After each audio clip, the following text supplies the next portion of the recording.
When I was little, someone once told me that homeschooling meant you could do homework in your pajamas and be finished before lunch.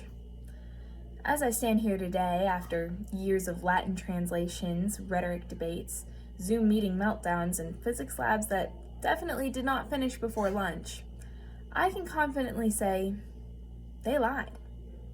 But they also left something out, something much more important. They forgot to mention that an education like ours would shape not just our schedules, but our souls. They forgot to mention that it would lead us here, standing together, wiser, stronger, and surprisingly well adjusted for people who spent their formative years doing homework at their kitchen table. And so, today I want to look back at how we got here and forward to where we go next. Faculty, families, mentors, and friends, thank you for being here today to celebrate with us. Standing here, I feel a mixture of gratitude, wonder, and a slightly surreal disbelief that we've reached the finish line of our high school years.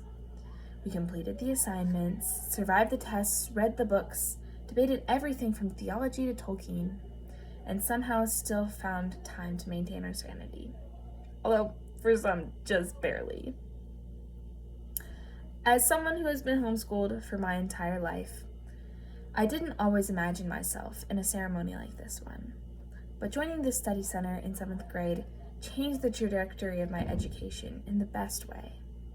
I arrived here as a slightly overwhelmed middle schooler who thought diagramming sentences sounded suspiciously like punishment, and who definitely didn't know that the Socratic method meant prepare to be asked questions until you question everything you know. But very quickly, I realized something. This wasn't just school. This was a community, a place where ideas mattered, where conversations mattered, and where people genuinely cared about forming not just your mind, but your character. And yes, a place where some of our early experiences were memorable. For instance, 7th grade will always live in my mind as the year we discovered that pregnancy hormones and middle school boys do not mix. Our poor literature tutor, who truly deserved a Medal of Honor, found herself pushed to the brink every single week. The boys, who somehow possessed the energy of a herd of caffeinated squirrels, earned themselves weekly trips to the principal's office. The rest of us learned 2 things from this era. 1, that literature can stir deep emotion. And 2, that pregnant teachers are not to be trifled with. As the years went on, our stories became deeper, and sometimes more chaotic. 10th grade brought us the legendary experience of Mrs. Nolan's rhetoric class. I don't know what it is about rhetoric students, but something about learning fallacies gives you the irresistible urge to point them out every time your classmates speak.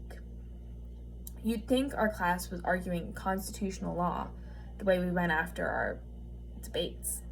At one point, I'm pretty sure we all silently agreed that the ad hominem fallacy was simply the default setting of all us teenagers. But through those heated discussions, we discovered something valuable: how to argue well, think deeply, and speak truth with both conviction and grace. Mrs. Nolan didn't just teach us to win arguments, she taught us to understand them. And that is a skill we will carry long after high school. Some moments, though, shaped us in quieter, more lasting ways. In apologetics class with Mr. Valentine, as we studied Mere Christianity, something in me shifted. C.S. Lewis has this gentle yet piercing way of dismantling your excuses while simultaneously comforting your soul. Reading him, discussing the moral law, exploring the nature of faith, that was when my understanding of Christianity deepened from something I simply believed to something I wanted to defend, live out, and think through. Then there were the moments that didn't feel educational at all at the time, but became some of the most formative, the moments of friendship. Junior year stands out to me as the season when our class truly became a family.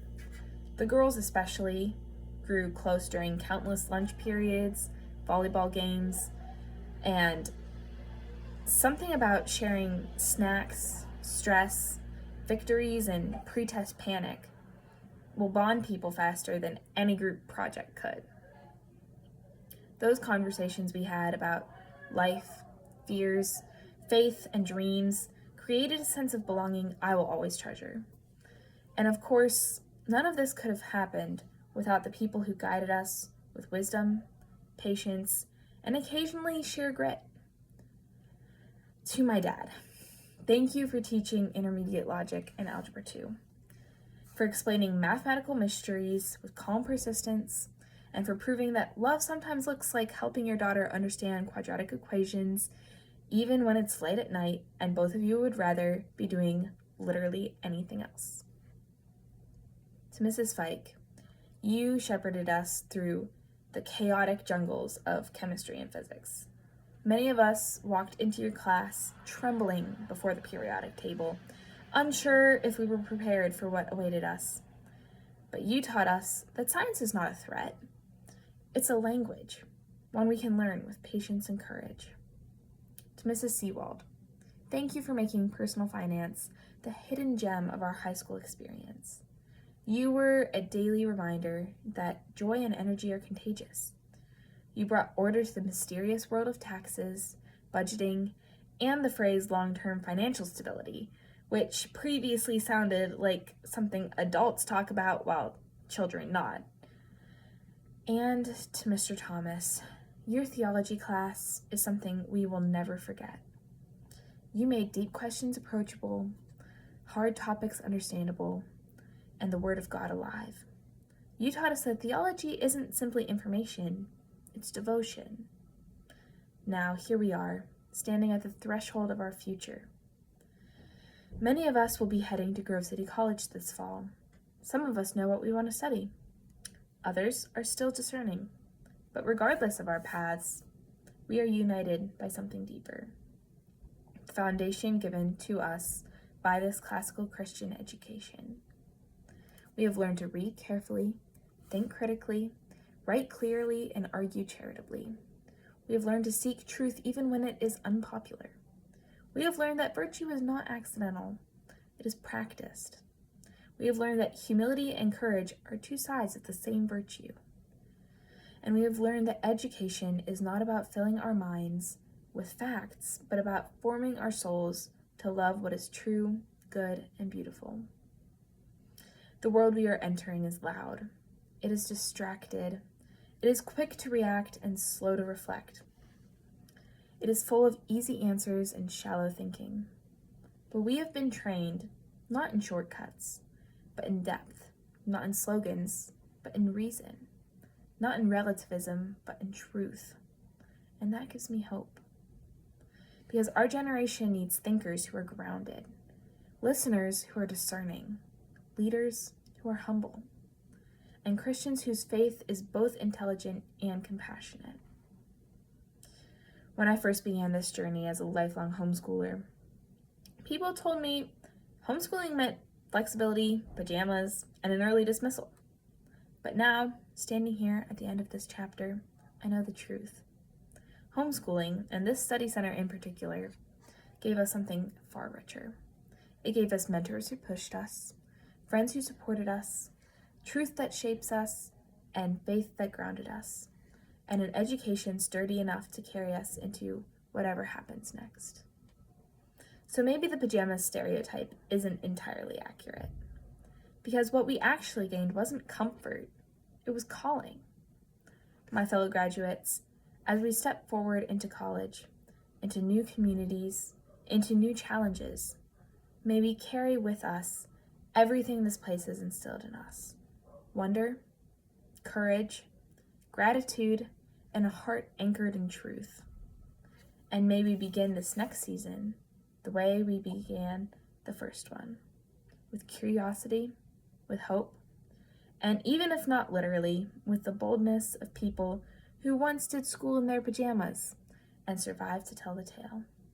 Congratulations, class of 2025. We did it. And now, let's begin.